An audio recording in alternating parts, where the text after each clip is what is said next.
মান্ধাত্তার আমল শব্দটি এসেছে হিন্দু সম্প্রদায়ের ধর্মগ্রন্থে উল্লেখিত সত্যযুগের রাজা মান্ধাত্তার জীবন থেকে।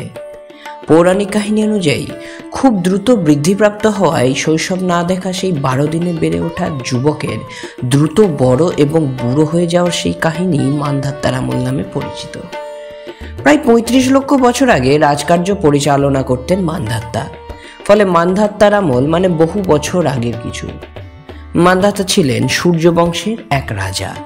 স্বয়ং রামচন্দ্র পরে সেই সূর্যবংশেই জন্ম নেন। তাই বলা যেতে পারে মান্ধাত্তা ছিলেন রামেরই পূর্বসূরি। সূর্যবংশের রাজা যুবনাশ্বের যখন কোনো পুত্র ছিল না, পুত্র সন্তান লাভের আশায় তিনি জঙ্গলে সাধুদের আশ্রমে গিয়ে তপস্যা শুরু করেছিলেন। তার সাধনায় সন্তুষ্ট হয়ে ঋষিরা যুবনাশ্বের পুত্র সন্তান কামনায় যজ্ঞ শুরু করে দেন। যজ্ঞ শেষ হওয়ার পর এক কলসি মন্ত্রপ্রুত জল তারা রেখে দেন। সেই জল পান করলে যুবনাশ্বের রানীর পুত্র লাভ হবে। কিন্তু এসব কিছুই জানতেন না যুবনাশ্ব। সেখান থেকেই দুর্ঘটনা। এখন কোনো মায়ের গর্ভে জন্ম না নেওয়ায় মান্ধাত্তা কার দুধ খেয়ে বড় হবেন তাই নিয়ে সমস্যা দেখা দেয়। তখন এই শিশুকে বাঁচিয়ে এগিয়ে আসেন দেবরাজ ইন্দ্র। তার নিজের তর্জনী মান্ধাত্তার মুখে পুড়ে দিয়ে তিনি বলেন, মাম ধাস্যতি, অর্থাৎ আমাকে পান করো। সেখান থেকেই পুত্রটির নাম রাখা হয় মামধাতা বা মান্ধাতা। ইন্দ্রের সেই আঙুলটি ছিল অমৃতক্ষরা। অমৃতের গুণে কয়েকদিনেই বড় হয়ে যান তিনি। পড়াশোনা এবং অস্ত্রবিদ্যায় বেশ পারদর্শিতা অর্জন করেন।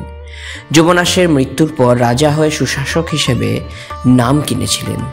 কথিত আছে রাবণের সঙ্গেও নাকি তিনি যুদ্ধ করেন। সূর্যবংশী ইক্ষ্বাকু রাজা মান্ধাত্তা বিবাহ করেছিলেন চন্দ্রবংশী যাদবরাজ কন্যা বিন্দুমতিকে।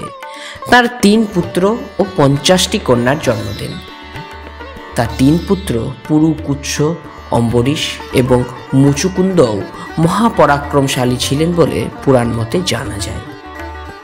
মান্ধাত্তার জন্মকাহিনী নিয়ে পুরাণবিদ দেবদত্ত পট্টনায়ক দ্য প্রেগনেন্ট কিং নামক এক উপন্যাস লিখেছিলেন 2008 সালে।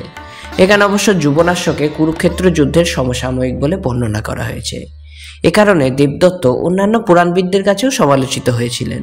তবে সেই উপন্যাসে পুরুষের গর্ভধারণের প্রসঙ্গ উত্থাপন করে দেবদত্ত লিঙ্গভিত্তিক আত্মপরিচয় নিয়ে বহু প্রশ্ন তুলেছিলেন, যা সেই সময়ের পুরাণ চর্চাকারীদের কাছে ভাবনার নতুন দ্বার উন্মুক্ত করেছেন বলে অনেকে মনে করে থাকেন। তবে এটা পুরোটা গোলগাপ্পিও নয়। বর্তমানে বিজ্ঞানীরা তৈরি করেছেন কৃত্রিম গর্ভ।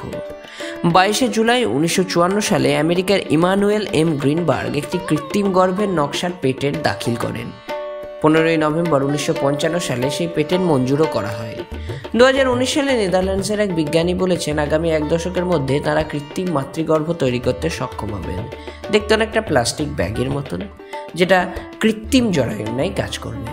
সেখানে থাকবে অপরিণত শিশুটি, সাথে জুড়ে দেওয়া হবে পাইপ দিয়ে, যেখানে আসবে রক্ত ও অন্যান্য তরল। ঠিক যেন মায়ের গর্ভের মতোই পরিবেশ সৃষ্টি করা হবে সেখানে। এখন এই বিষয়টির সাথে মান্ধাত্তার বিষয়টি জড়িত ছিল কিনা সেটা বলা শক্ত। আরও অনেক গবেষণার প্রয়োজন।